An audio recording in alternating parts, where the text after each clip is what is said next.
Tell me a little bit about what happened. It was that we was dressed, and I guess we looked like hoes. I know I'm not a hoe. Do you know you're not a hoe? What do you mean? If people call you that, it's easy to get confused. I don't mean, I make dress like that, but I don't just be, having sex or, I definitely don't have sex for money. Like, there must be a good part, because if the bad part is people think you're a hoe and they call you a hoe, then what's the good part? It's cute. Like, we trying to be, at least I'm trying to be in videos, and that's what girls wear. And when they on TV, like, people don't call them a hoe. Like, when they on TV, they look sexy, and, they out there doing what they want to do, and they dancers. Right? And so here's the confusion. Like, you need to understand that you're intentionally being led in a certain direction. There's something in this country called the beauty industry, right? It's a $1 billion industry, and it's designed to make you feel that the way you are naturally, the way God made you naturally, is unfit. So what I would ask you is, if you were meeting God, what would you wear? We do this activity called the walkthrough. And what the walkthrough is the young women are instructed to line up in kind of like a Soul Train line. And they are told to say to the young men as they walk down the line, anything that's been said to them that's negative about being a woman.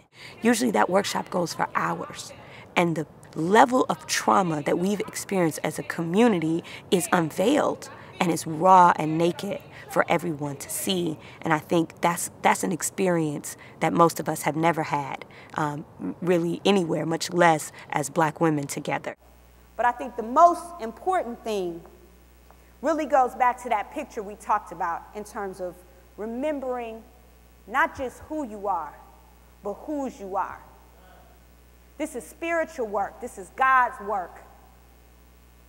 Because each and every one of you was created perfect by God.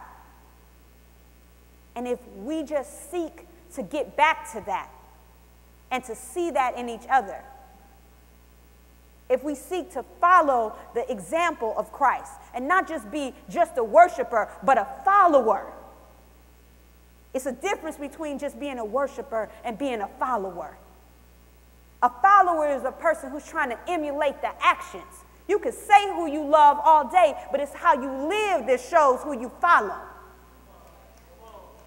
You can say who you love all day, but it's how you live that shows who you follow. It's not about coming on Sunday and forgiving everything you did all week. It's about changing your life by the example. Oh, I give thanks. I give thanks for all of the blessings that I forgot. I forgot about how hard the childhood was, but how good it was that I made it through. I forgot to give thanks that I was the one that made it through, and not everybody made it from where I came from. So I give thanks. I give thanks for the good part of my story, for how I got out and how I got through and how I got over. And I tell that part today and tomorrow, the part about how good it got. The part about, not the part about how bad it was and what I had to stumble through, but the part where I stood up. I give thanks because I have that story to tell, and I choose to tell it and to give thanks for all of the little things. The little things. Who said good morning to you this morning?